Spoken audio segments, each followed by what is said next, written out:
हाँ तो भैया बैठो, बैठ जाइए आप लोग। देखिए, सारे जहां से अच्छा हिंदोसिता हमारा है ना, तो आज हम हिंदी पढ़ेंगे। और ये 14 सितंबर 1949 को हमारे संविधान पर इसको लिया गया है मातृभाषा के रूप में, और ये जो है संस्कृत से बनी हुई है ना।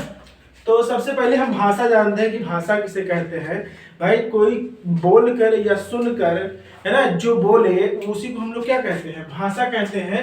यानी कि मनुष्य वह साधन है जिसके द्वारा मनुष्य बोलकर, सुनकर, पढ़कर अपने मन के विचार को क्या करता है, ये आदान प्रदान करता है। भाई अगर हम बतियाएंगे नहीं, है ना, और बातों को अपने मन में ही लिए रहेंगे, तो हमारे भाव, हमारे विचार को कैसे आदान प्रदान होगा कि हम क्या बोलने वाले हैं और क्या आप जानने वाले हैं। ठीक है, तो इसी को हम लोग क्या कहते हैं, भाषा कहते हैं। ठीक है, जब तक हम बोलेंगे नहीं, जब तक हम पढ़ेंगे नहीं, जब तक हम लिखेंगे नहीं, हमको ये नहीं समझ में आएगा कि हम क्या बोलने वाले हैं या क्या कहने वाले हैं और कौन सी भाषा बोलने वाले हैं। अब देखिए, जो भाषा होती है आपकी, भाषा शब्द जो है धातु से बना होता है जिसका अर्थ होता है बोलना। ठीक है, ऐसा नहीं कि हमेशा बोलते रहो, जिसका अर्थ है बोलना। अब देखिए, भाषा के जो रूप होते हैं दो तरीके के होते हैं। एक तो हम बोलते हैं जो दिन भर बड़बड़ाते रहते हैं, और एक होता है लिखित में होता है, भाई लिख कर दे रहे हैं, लेटर लिख कर दे रहे हैं, है ना। तो एक तो आपका मौखिक हो गया, एक आपका लिखित हो गया। जैसे परीक्षा होती है, एक मौखिक होती है, फिर एक लिखित होती है। अब देखिए, मौखिक में क्या है कि जब व्यक्ति अपने मन की बात बोलकर व्यक्त करता है। ठीक है, जब व्यक्ति अपने मन की बात को बोलकर व्यक्त करता है, उसी को हम लोग क्या कहते हैं, मौखिक कहते हैं। भाई भूख लगी है और कहेंगे नहीं हमको खाना ला के दो, तो हमें खाना मिलेगा, अपने मन ले रहे।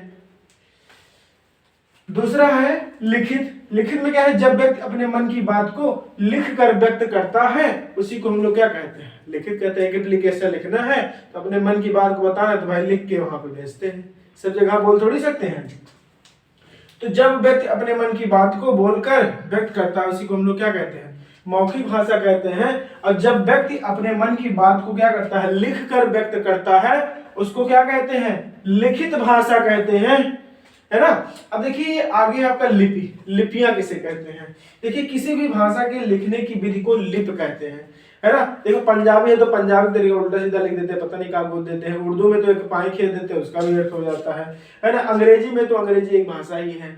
ठीक है, तो उसके लिखने की विधियों को हम लोग क्या कहते हैं, लिपि कहते हैं। जैसे हिंदी और संस्कृत, हिंदी और संस्कृत की जो लिपि है देवनागरी है। इन दोनों की जो लिपियां हैं देवनागरी है। क्यों है, क्योंकि ये संस्कृत से ही जो आपका हिंदी बना हुआ है। किससे बना है, संस्कृत से ही आपकी हिंदी बनी हुई है। और 1949 में, 14 सितंबर 1949 में संविधान में ये लागू कर दी गई कि ये हमारी मातृभाषा है।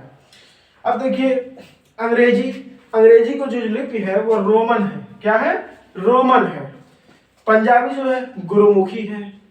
फारसी जो है किसका लिपि है, उर्दू की लिपि है ना। तो ये जो है इनकी लिपियां हैं, इनके लिखने का तरीका, उर्दू दूसरी तरीके से लिखा जाता है, फारसी दूसरी तरीके से लिखा जाता है, अंग्रेजी दूसरी तरीके से लिखा जाता है, हिंदी और संस्कृत को मिलाकर कॉम्बिनेशन करके लिखा जाता है ना। तो इसी को हम कहते हैं लिपियां। ठीक है, तो ये एक भाषा जो है आपकी भाषा, सबसे पहले हिंदी पढ़ने से पहले हमें भाषा का ज्ञान होना चाहिए, है ना। तो आप इसको स्क्रीनशॉट ले सकते हैं, इसको पूरा अच्छे से उतार लीजिए। अब ये आपके एग्जाम के लिए बहुत इंपॉर्टेंट है, क्योंकि ये बेसिक है। किसी भी एग्जाम की तैयारी करने के लिए आपको सबसे पहले बेसिक ज्ञान होना चाहिए। किताब पढ़ने से पहले आपको बेसिक ज्ञान होना चाहिए कि कहाँ से हमें शुरुआत करना चाहिए, कहाँ से नहीं करना चाहिए। ठीक है, तो आप हर चीजों को पकड़ पाएंगे। ठीक है, तो इसको बहुत ध्यान से देखिए।